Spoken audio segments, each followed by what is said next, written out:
Greetings, salutations. Welcome to another hemp episode of HempAware Radio. This is your hempterpreneurial host, Tyler Hemp, here to HempAware and hemp-educate your hemposphere as usual.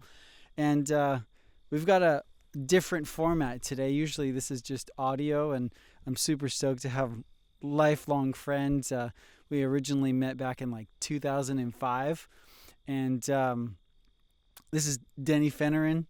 He's one of the original OG Hempsters, and I'm super stoked to have you here, buddy. All right. Hey, thanks for considering having the show here in this spot out here in the Sonoran Desert, where I live. It's wonderful. It's wonderful that you're down here with me now. Yeah, super stoked to be here. My intention for this hemp episode is to not only talk about Denny's history, what he's done for the industry, talk a little bit about the plants behind us, and maybe even some current events like the latest legislation around industrial hemp. Don't get me started. What that means. Yeah. So before we get into current events, let's talk a little history here. What are your roots, man? What was it that led you up to cannabis and open up this whole world of creating Crucial Hemp and distributing, hemp and cannabis products over these years? Well, coming to planet Earth through my parents, that was number one, I guess, So I was born in Chicago to really loving, great parents. And then, they've been there for a while. They got cold, moved to Miami. I did a little bit of education in Miami, learned Spanish, and down in Miami, and there's a lot of Caribbean culture I was exposed to. Lived up that street, not far from the Marleys even, but started smoking weed, right around 13, getting exposed to it and stuff, and most of that was old school, talk about smuggler dudes, man. Those guys back in the day, had big square groupers and stuff coming into Florida. Every now and then a friend would find one washed up on the beach, pressed cannabis and salt water and stuff. So that was What year do you think that was around? I'm gonna say 80, earlier 80s. Okay. Kind of. I was born in '69, so that's gonna make it probably 84, 83, okay, something like that. I wouldn't know exactly, but that would have been the first kind of cannabis, Okay. So you were introduced to more of the recreational. 100%. So got behind that hook, line, and sinker. Really enjoyed the way that made me feel. Got into the Grateful Dead early on. So a lot of people, can give their, brains a healthy thanking for what the Grateful Dead provided to the whole culture at large. Basically trying to explore through music, certainly, and the use of of course psychedelics and different things, and then cannabis was always kind of a part of that culture and how it made you feel, and with music and dance and just part of of course recreationally using cannabis, was I knew when I first tried it that there's something special and mysterious about the plant, and I also knew that there was something terribly wrong with the way that it was outlawed, and so many people over the course of human history have suffered tremendously as a result of other people's, oppression of it, and it really boils down to greed. Is what it boils down to, and people in control and power. Ultimately greed. And then always involved in cannabis culture. Being in the South, I came out here to Arizona to do college. Really, because it was going to be closer to where I could see Grateful Dead shows. Because down in Miami, they didn't get down there too much. And from here, California's just there. You can be in Southern California shows and go up to the Bay Area. That was the driving force. The first day in Arizona, I saw a Grateful Dead concert here. I kind of planned it out that way. So, and then through that connection and just connection of people, got involved with activism, and early on was introduced to Jack Herer. And I really owe it to Jack to have so eloquently expressed why marijuana was illegal, and marijuana was illegal because of this plant here, and the greedy forces that wanted to control their own industries that were going to get out competed by advancements in the production of different products from this plant, petrochemical, right, pharmaceutical, exactly. lumber. So Jack spelled it all out in his book, the Emperor, and then he was out there tirelessly. He would come through Arizona a couple times a year, and he was always available to speak no matter where he had an opportunity. Big crowd, little crowd, didn't matter, He was just out there educating. So I was so impressed by that. I kind of joined forces, let's say, with that group and then other groups. We had Arizona for Normal here. So I started kind of going to some of those meetings, and National Organization for the Reform of Marijuana Laws. Right, and we had an Arizona chapter. I was even kind of separate from those guys on the national level. But anyways, and real quick, Jack Herer, for those of you who likely don't know who he is, I'm sure most of you do. He wrote the book, as you said, The Emperor Wears No Clothes. Kind of teamed up with Chris Conrad, and organized all of the historical documentation of how hemp was a cash crop for centuries and ultimately became demonized and made illegal in the 1930s. And so this book, if you don't have a copy, definitely pick it up, The Emperor Wears No Clothes. But it outlines the reefer madness campaigns and how Andrew Mellon and Harry Anslinger and Hearst all got together to essentially demonize and make this plant illegal. So without going into too much detail and on then when you're out you there got to hang out with him and be a part of that movement. And we all we all very much enjoyed using marijuana recreationally. There wasn't a lot of access to industrial hemp in those days. There was the earliest guys I can think of were called House of Hemp, and then there was a Joint Ventures was one of the earliest companies out there, and they made like a Levi style shirt, and it was called Joint Ventures was the name of the company, and I forget, god dang it, I can't remember the name of the shirt now, but big early on was like Ziggy Marley came out with one of those on Sesame Street. He was actually wearing one of their hemp shirts, not that they talked about it or anything, but I happen to know the inside thing. And then some of those early companies were supplying actually Willie Nelson back in those days. And then I got hooked up through, some of the earliest companies. That was probably the earliest. Then they started bringing it, and then there was House of Hemp, and Steve Orgel, I think was the guy's name. And he and this lady, Chinese lady, I think her name was Lucy. I can't remember exactly, but they brought some of the first containers in to supply that company, and then other people started buying the textiles, like I think Hempstead Company with Chris Boucher, Donnie Wershafter, of course, Ohio Hempery.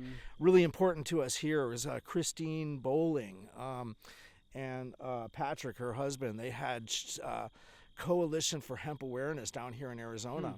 And they were able to kind of work together to purchase, back in those days, I think it was mostly known to people. There was one warehouse called Dongping in China that was supplying everybody, and so they the Coalition for Hemp Awareness worked together with Chris, if I'm not wrong, and I think there was another American hemp mercantile out of Seattle. A couple other pretty profound guys. They were selling a lot of hemp twine, Hungarian and hemp twine and stuff in those days. This was like 90s? Yeah, early 90s. So we're talking about 90, 92, 93. And then the Coalition for Hemp Awareness had this thing called the CHIC Conference, Cannabis Hemp Industrial Conference. I forget exactly. Okay. But we formed... luckily I found out everybody was meeting, and in those days those guys were collaborating on containers and stuff, but they really just wanted to talk about what was happening. Was hemp was starting to get to be hot. People were starting to notice this thing, hemp fabric, and of course hemp twine. Everybody wanted to do bracelets back in those days. Yeah, exactly. Necklaces. But as it became available, there was some less scrupulous people bringing in kind of natural fiber stuff and calling it hemp, even though it was like sisal and some of these other Maybe kinds. flax. Yeah, and in fact, hemp was even used. Like there's a thing called Manila hemp, and there was Manila hemp roll. I don't know if that's which is sisal not or true. it's hemp. not true hemp. So then we, got together to. It was like kind of like an industry. What do you call? Movement. A movement to help regulate our own fabrics. So I actually was the first person to take over the testing for testing. Getting a HIA Hemp Industry Association certified. And not many people did it because it was like we were sending our textile samples into the Fashion Institute of Technology. There was a guy named Owen Circus that was an old-timey guy in the like a high-level professor at the Fashion Institute of Technology in New York City. Yeah. And he was a big proponent of cutting down on all the petrochemical waste in the industry because he had lived a long life in the industry and he knew the impacts of that the clothing industry is having on our planet. Right now it's kind of devastating where all these clothes are winding up and mostly on the shores of Africa. Yeah. Which is also referred to as fast fashion. Yeah, right? in the form of goodwill. It's horrible. Like Africa, holy smokes, is being exploited big time by people and in other parts of the world, and it's kind of part of the great game now. But we're kind of, leaving them with a lot of our crap, unfortunately, So you started out with the cannabinoid side, got into more like consciousness expansion, psychedelics. You moved out to Arizona. You met Jack. Yeah. So I started hemp. I skipped ahead there. I started a hemp clothing company, basically, because we could get Crucial Creations Cannabis Clothing, a little bit of a tongue twister, and then kind of simplifies it to Crucial Hemp and CCCC. It was I don't know, we were trying to be too clever, so we brought it back to Crucial Hemp, which is a little more street and a little cooler. So I once went down that path. My organization was Human Exchange Musical Programs, and then eventually, because of my marketing education, I just simplified it to HempAware. It's been an education, let's just say that for sure. A hemp education. The whole thing. Started to dedicate my life to reintroducing. That was one of the key phrases that we came up with in those days, and with our little round table circle, putting the heads together. In those days, actually, Richard Lee and Steve D'Angelo were already going to the side and talking about how we're going to be selling this retail, actually marijuana. They set up after the industrial hemp meetings, they set up their own thing to do that, and it was really wonderful because that's ultimately where the revolution that now a lot of the world is enjoying recreational marijuana came from the minds that were working towards the reintroduction of this plant on many, many levels, and the use of industrial hemp is just simply one of them. And it still needs to be reintroduced because there's plenty that needs to happen with it. What would you say are some of the biggest misconceptions about this plant that are still circulating in human consciousness? Well, I mean, there's so many, like in human consciousness, especially conservative places, conservative countries, where people haven't had the exposure to the recreational or religious use of it. The phobia around it is unfounded, especially when so much of the world accepts recreational alcohol and their apples and oranges are completely different. But the fact that we as a human race are willing to accept that there's such thing as a recreational use of alcohol, then by all means there needs to be a recreational use of cannabis because of, if it's about human health, we can see alcohol being much more detrimental to human health than cannabis. Which and that's proven easily upside been documented and proven. Over and over and over again. Far more liver damage and somebody's up to no good stuff, still, and they don't have our best interests in mind when they want to prohibit this plant, at all on any level, and that brings us to what's been currently happening, and what's been happening is, millions of human beings collectively have spent millions of years in prison for this thing, which is the biggest tragedy of humanity. humanity, really. So this needs to be addressed. I mean, people have lost their lives and other places for this, just in the judicial system. So, it's Jack always said that he would fight until his 80s.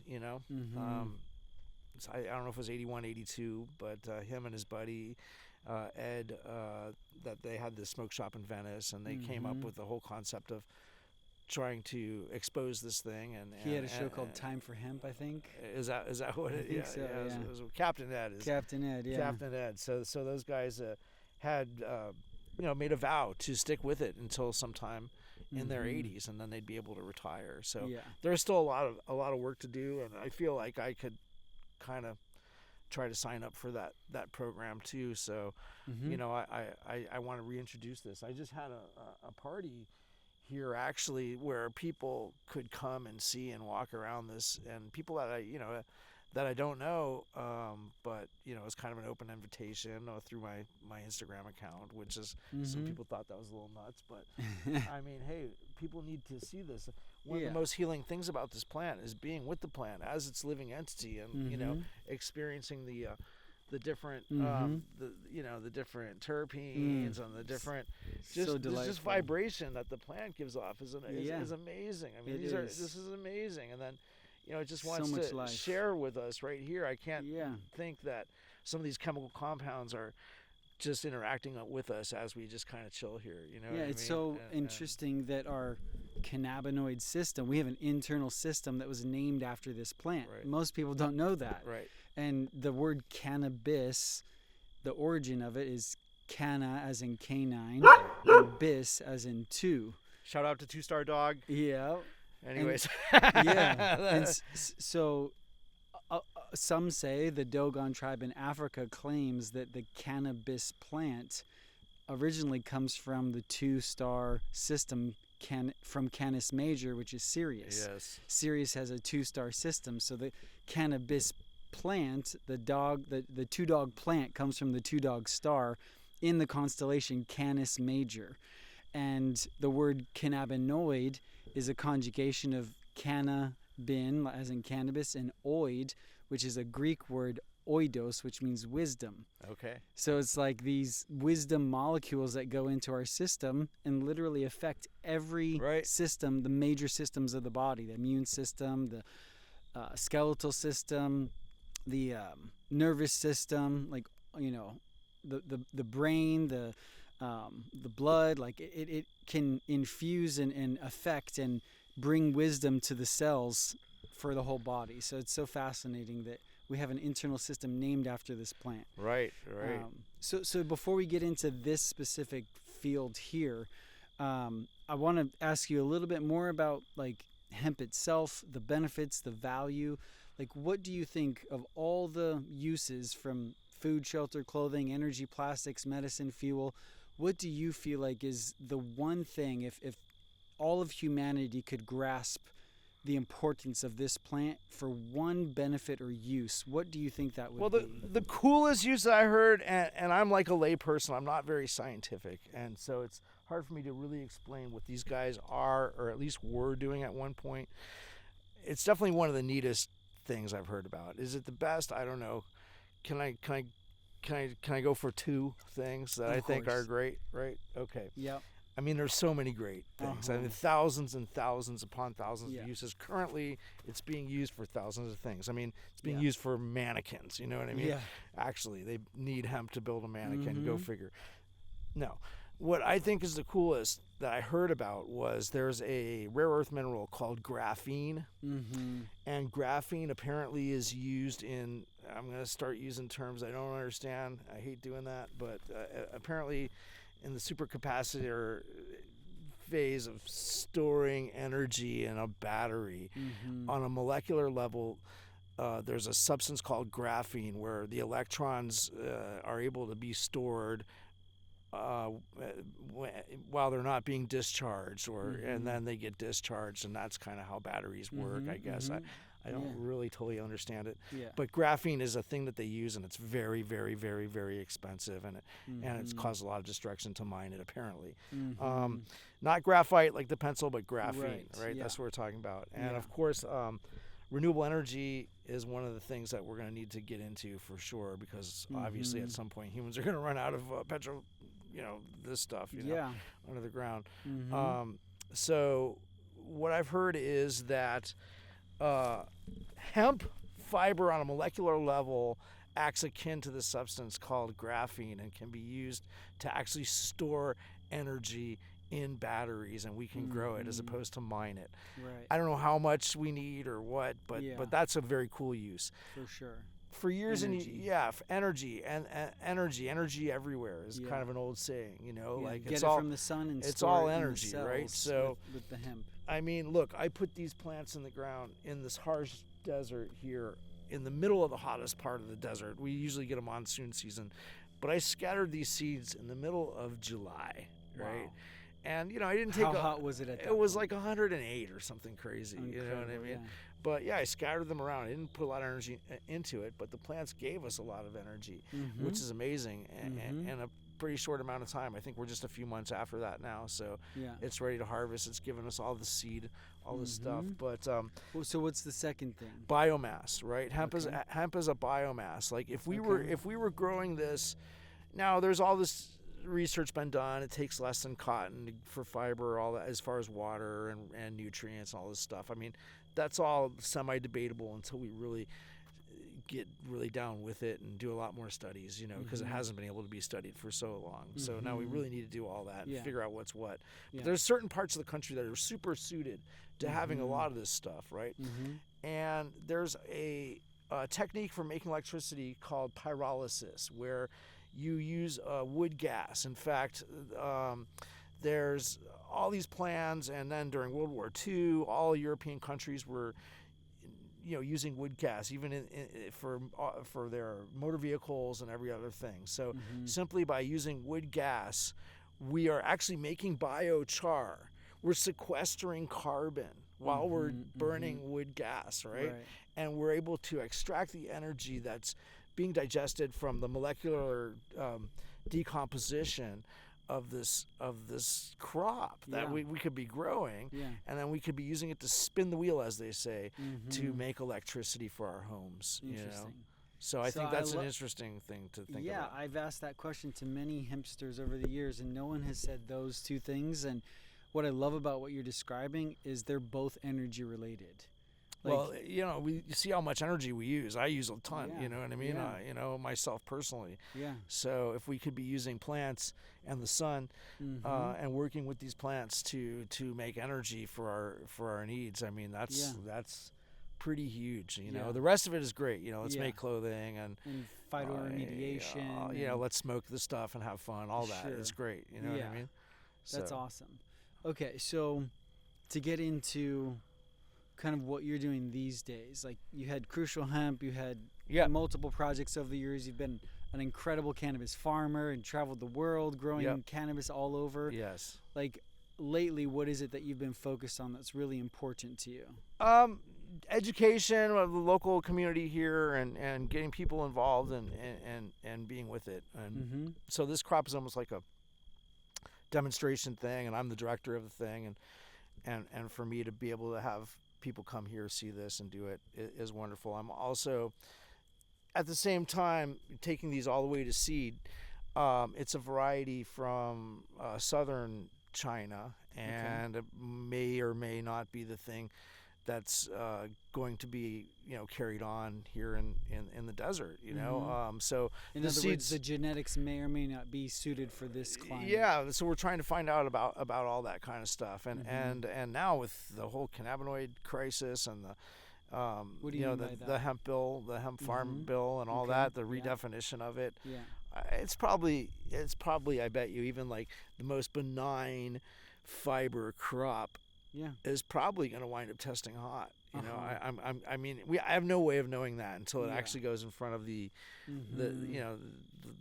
labs and stuff. But I mean, chances are when you look at this, it's full of resin. And if there was ever a benign inbred line that's inbred for fiber, not trying to consider cannabinoid use. This is 100% about fiber use. You would think that it shouldn't have a lot of psychoactive THC, but are there ways of actually controlling THC levels when plants are in the field, or is it pretty much the genetics are going to I could have cut all this down before I went to flower. Okay.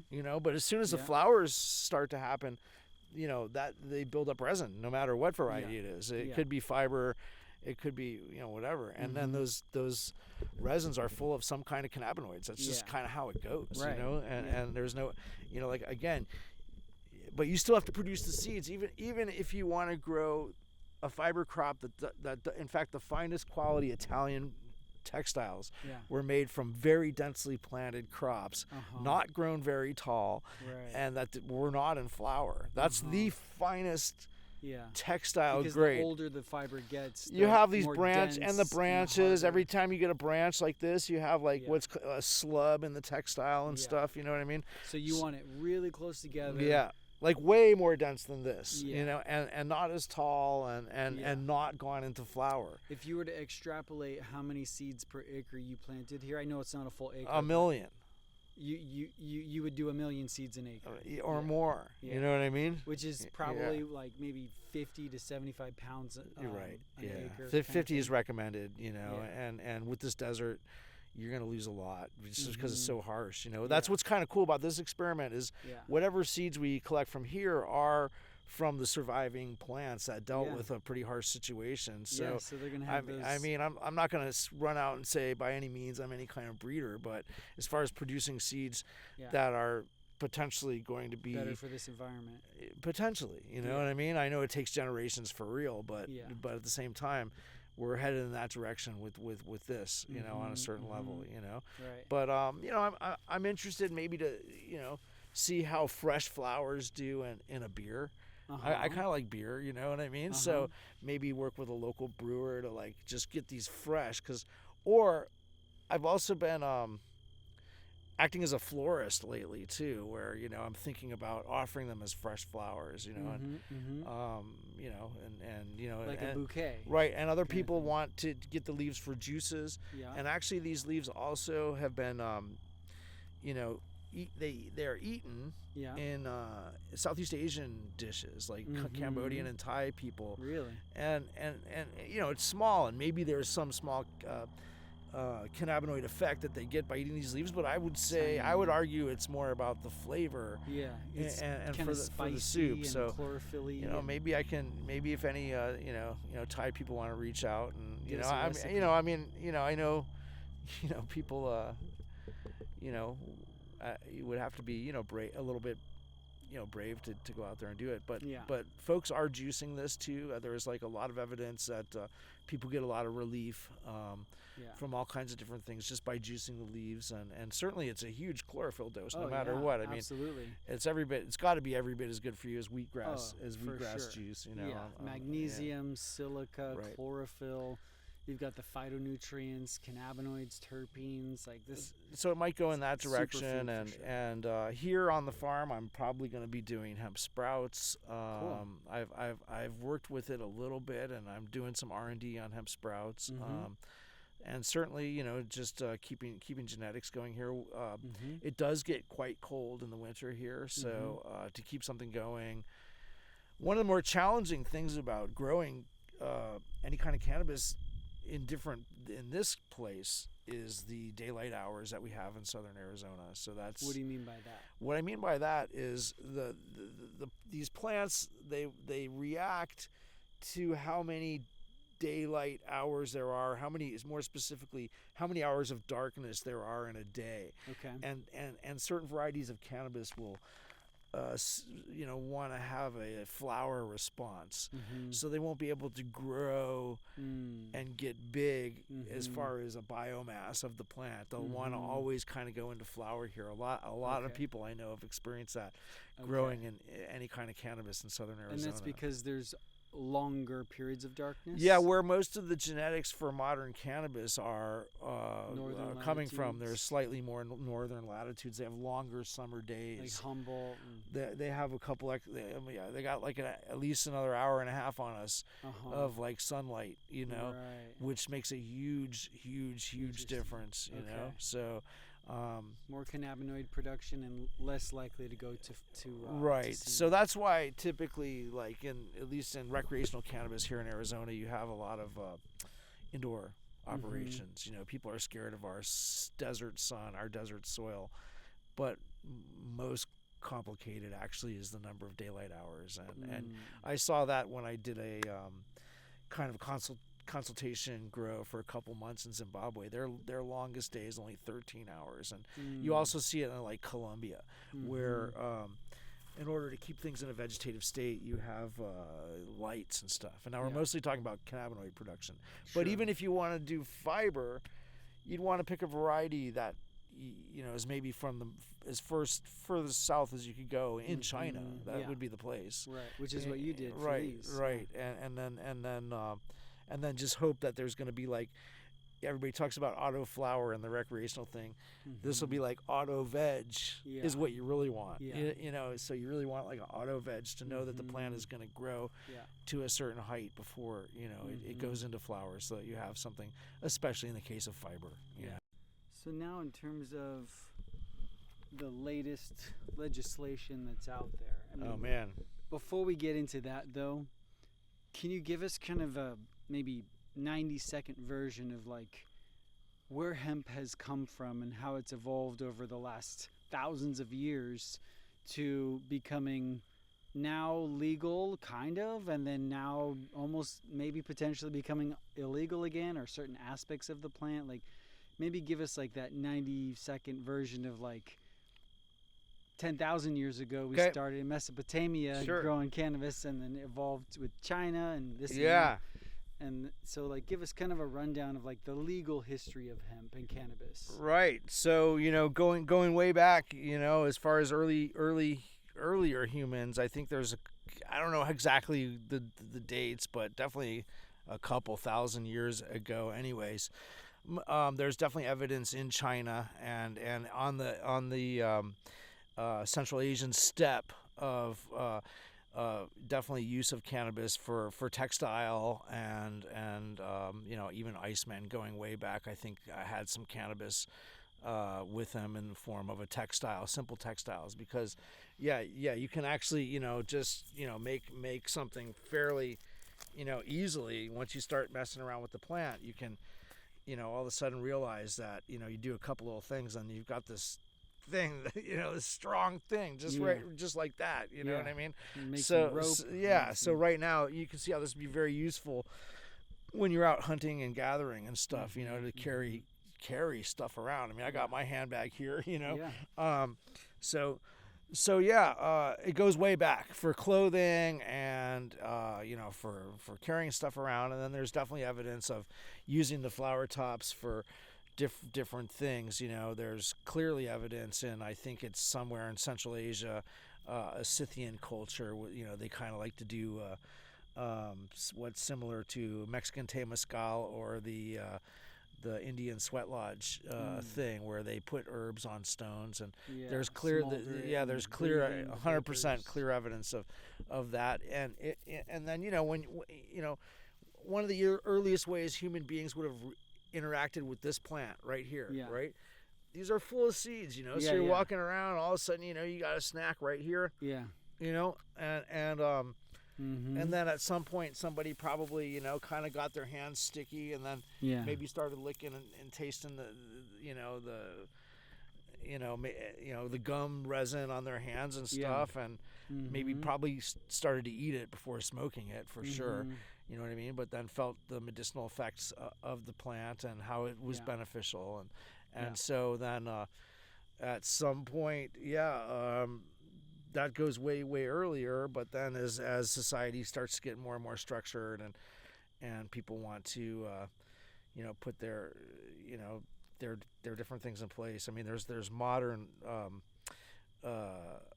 laws against it. But I think going way, way back, there was maybe some rules in like highly religious societies where perhaps maybe cannabis made some people feel a different way about the ruling religious thoughts in different communities over the human history, and laws were created in some of those places so that people would have to kind of toe the party line thought as far as the creation of everything, and how that tied into whoever's ideas of their own sense of control of it was imposed on other people. That happened in like going back to like some of these like heavy Christian or Roman Catholic societies, and even like prior to that, like Hindu culture, right? Isn't it said that Shiva like right bursts out the ganja? So 100%, right? Like if we're going to talk about religious cannabis, I know a bunch about it. There is a holy river in India called the Ganges or the Ganga. This is the plant that is put on the banks of the Ganges, and it was there. One of the great gods. God is all one, of course, but then breaks off into a lot of different things in ancient Indian thought. And one of the stories about one of these aspects of God is that this plant was put here on the banks of the Ganga for human beings to use to help feel closer to the feeling of being connected with the creator of everything. So that to this day is respected in extreme religious culture in India to this day. While marijuana use is illegal in most of India, maybe there's some places that have it for medicine, but it is actually for fiber now in certain places in India. But religiously, it's always been somewhat accepted, mostly in the north of India. And it's used, in religious ceremonies, and in the east of India too, for pujas, the bang shops, of course, for drinking bang, which was a drinking preparation from cannabis. But in the actual pujas, they don't necessarily even use it themselves, but they'll offer it to Lord Ganesh, I think, in like Orissa state and some of those places, who's Shiva's son. But certainly when you see one of these North Indian sadhus, typically the holy people in India, there are a caste that do use it, and they use it quite a lot. And the chillums and the chillums and the smoking. Gurus. And so and it's disrespectful not to take a hit. And I've actually gone many times to the biggest cannabis consumption event on earth, which is the Mahakumbh Mela in India, where there's 600 million people that come to pray and take a holy dip on the confluence of a few different holy rivers that are coming out of India, one of which is the Ganga. And so using Ganga and Ganja at the Mahakumbh Mela is kind of a part of it, let's say. And so it's if I'm not mistaken, in I think it's Sanskrit, but whatever the origin of the word ganja, it translates, the ganj I think means tension, and ganja means tension released. Okay. Right. But certainly it does refer to the mother of goddess of the water, who was actually released from the heavens to come down when there was a disruptful time with some kind of rogue energies running around on the planet. It was asked that she come with her purifying self to heal the planet, and she's considered the mother goddess of all water. And the very weight of her coming from the heavens down to earth required God Shiva himself to actually capture her energy in his dreadlocks, and then that is where the source of the ganja is, from Lord Shiva's dreadlocks, which is why people that believe this kind of stuff, some of them that choose a kind of a stricter path will not cut their hair in respect for that. And it's the roots to heaven. That's actually I mean, I give thanks to Jamaican culture and all that, but the reason I wear my hair is because I was told by my yoga teacher who was a Shiva devotee follower, that it'd be best if I didn't cut my hair. You know, not that I'm even that fervent practicer or that nuts about it, but I'm nuts enough to go out. I'm nuts enough to go out to India every 12 years and take a dip when the planets align in a certain way, and that just happened in March. So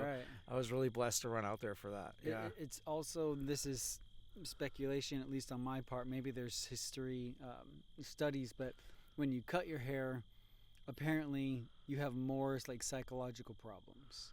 So like having longer hair, it almost acts as like antennas to the ethers, which puts you in touch with more of like the psychic receptivity. But anyway, totally other topic. Yeah, potentially.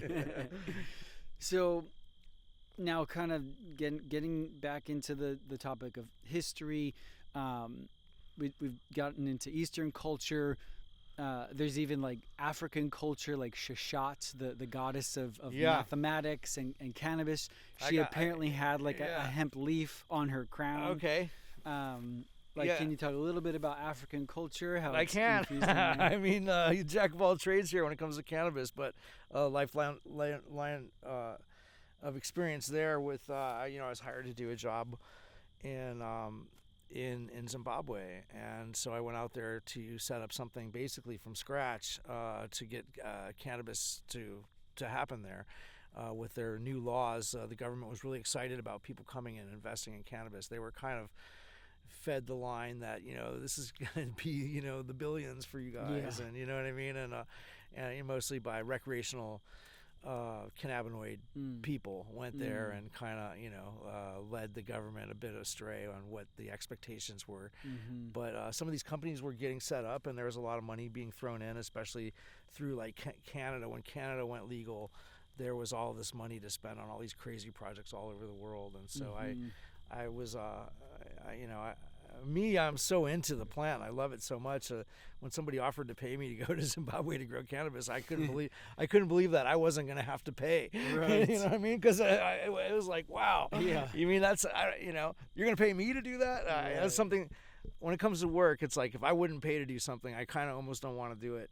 So I was really blessed and honored, and I went out there, and Zimbabwe is pretty intense, and their history is pretty intense, and there are kind of some difficult things about the whole situation in terms of like human interactions and resources between management and the people I worked with. But what I did find out was all the genetics that we had here were not going to work there without supplemental lighting. It was just like the 13-hour day was it. So there is a culture in northern Zimbabwe. Matanga people use cannabis a lot, and then in Shona tradition, which was the main kind of, you could say, tribe or language group in Zimbabwe, Shona people were like using there's an animist religion there. It's heavily Christian, evangelistic kind of Christian, but there's still a deep belief in witchcraft, and so witch doctors and witches and whatnot will use plant compounds for their different healing techniques or different incantations. They'll use these different things. Cannabis was always used in a case of white magic against kind of dark magic. So cannabis was considered like a super big ally in the fight against bad vibes. And so I did experience directly some pretty heavy vibes with that, and because I was there to kind of show people how to grow a lot of cannabis, it almost, I kind of felt like at least revered by some for having that skill and connection and vibration with the plant. So on that sense, while there's a lot of difficult stuff having to do with racism and everything else, and what white skin represents to most people that are Shona in Zimbabwe, there's a lot to overcome, and race relations, let's just say. But saying thank you and hello and would you please, and when you're asking somebody to do something, came off as being helpful. And I see that in my travels. Whenever I go to a new place, goodbye, please, thank you are huge ones, and so, but then to take it another step and be growing what's considered a sacred medicine. Let's just say, I got me a nickname, Mr. Logo, which is dreads, and so when the world locked down and COVID happened, I happened to be out there on that farm for a solid 6 months. Wild. You know what I mean? Yeah. So I got to experience COVID lockdown there, and fortunately for me, it was just me. It was just me and my friends out there working on this thing. All upper management were locked out of the country, so I got to kind of do my own thing and really experience how to grow. Cannabis, and what the best kind of cannabis, of course, is the local stuff that they have already out there. And there's reasons why you grow certain varieties of cannabis in certain places and for certain uses. So depending on what you want as the end product, there's varieties that are really important. In the case of Zimbabwe, we've all seen the National Geographic termite mounds that are, as big as somebody's house, and that is the case. And you figure if they can munch on that, of a 100-foot tree over there, it can definitely make quick work of your plants. You know what I mean? Yeah. And interestingly enough, some of the local genetics weren't doing that. Interesting. So to kind of rein it back in and get into far out, the latest legislation and laws. Like, what is your understanding of what's been written, what's been proposed, and what that could potentially lead to? Kind of what the status. Yeah, of so it it's all about the redefinition of what cannabis sativa is. Cannabis sativa, and then what is going to be allowed to be called hemp. It's all cannabis sativa, right? Let's just say, people talk about indica, ruderalis, whatever. Yeah. Let's just go back and say it's all cannabis sativa, one species, right? Yeah. As far as hemp, we're talking about a definition that talks about the chemotype or the chemicals that are in the plant itself. And the current definition is a plant that has 0.3% tetrahydrocannabinol, THC, delta 9. 0.3% or higher is considered marijuana, and everything less than that is considered industrial hemp, as far as the current law goes. Yeah. Now, 0.3% of chemical compound is very little, right?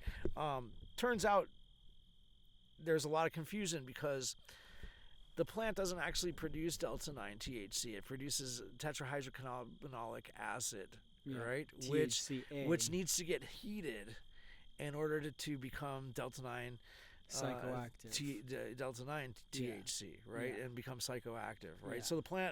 So right away, it took a couple years for people to figure this out when hemp first became legal, and these definitions were carried over from European laws, is where these laws were first, came into effect for European grain crop and European fiber crops and stuff. So that was the legal cannabis under the EU rules. We kind of adapted that. But do you want to switch spots so the sun's on your other side of your face? Am I getting burned? Just in case. Yeah. Okay, so we adopted the EU kind of definitions. Yeah. But what nobody failed. What people figured out quickly, that it took a little while, that all cannabis doesn't mostly produce delta 9, right? So then some people meant that in their minds and in some legal opinions' minds, made all of marijuana illegal, essentially, So and you said legal. Legal, yeah. So because it didn't. If you tested it, the THC level was below 0.3. And then when it comes to the ag departments and stuff, they're only concerned with growing it. They're not really concerned with the sales of it so much. I mean, outside of a few rules or whatever, there's pretty much, they don't regulate what gets smoked in the smoke shop, what gets sold in the gas stations and stuff. So all of a sudden, cannabis that was being grown on hemp farms, the licensed hemp farms, all of a sudden started showing up in intoxicating products and smoke shops and stuff.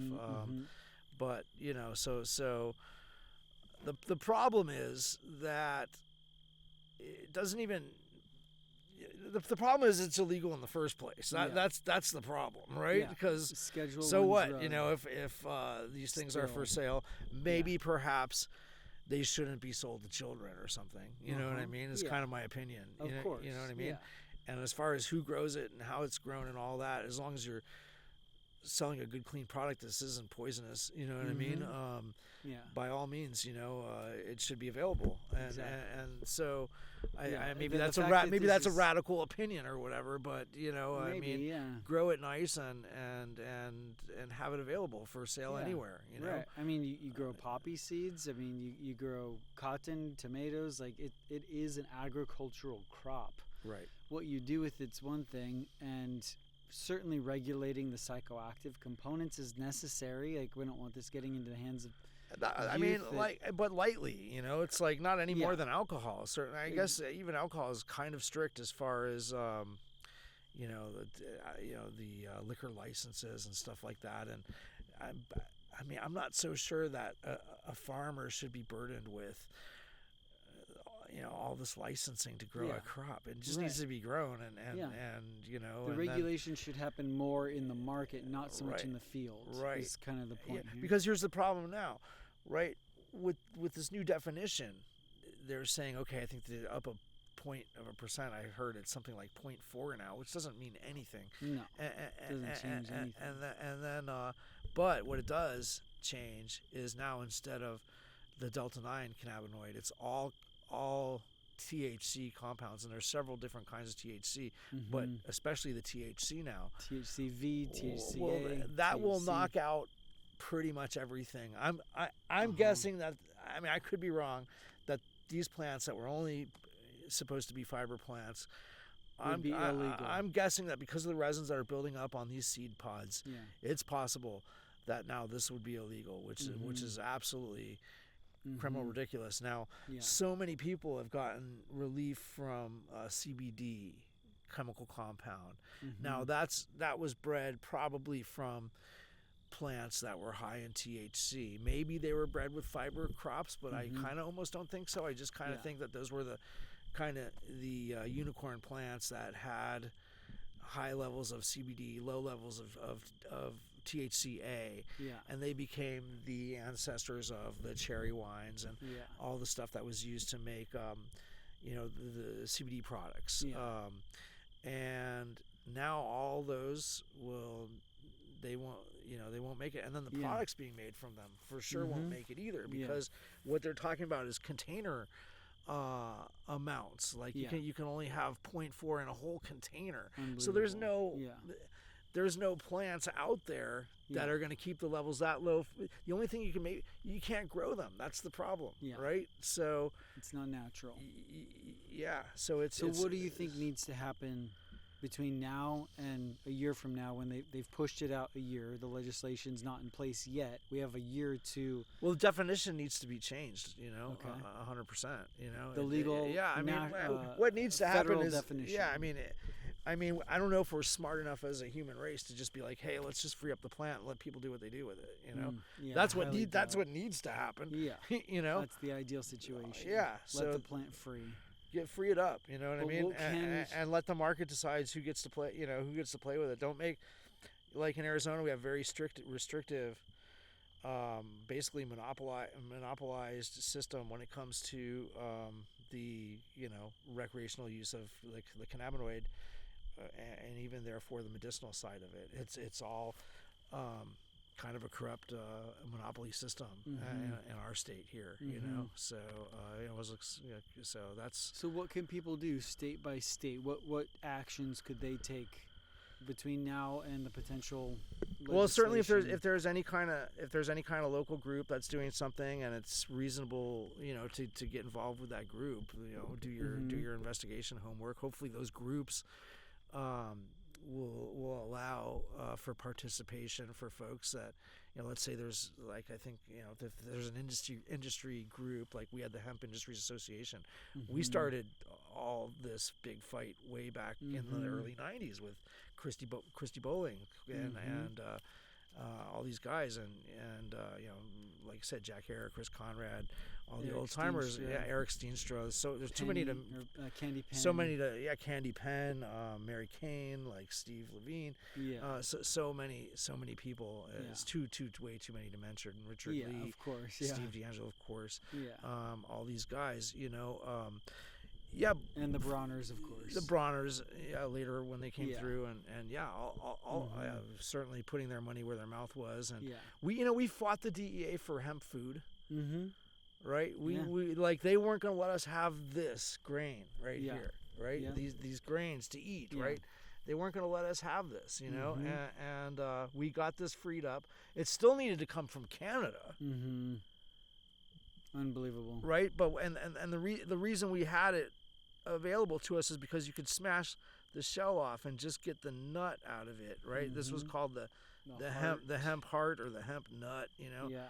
I guess that was a trademark term with some controversy, but the hemp heart is here, and there was a machine to crack the hole off, because one of the rules with industrial hemp was you can bring the seed meals and stuff, but you can't bring the viable seed, because then you could grow it. So and you could import every product legally, but before you couldn't grow it before here. the hemp heart. Actually, interestingly enough, you could go to a lot of feed stores and get hemp that was coming in from different countries, but there was the DEA would watch the shipment go to a steam they would steam distillation, or they would run it through some kind of steam thing and or irradiation. And kill the germination possibility of these seeds. Yeah. So when this food came through, we had to fight for the right to use this Canadian product in our food. And now I don't know, there's a big industry, obviously, and you can go to Whole Foods and get all kinds of hemp products, but we actually had to fight for that.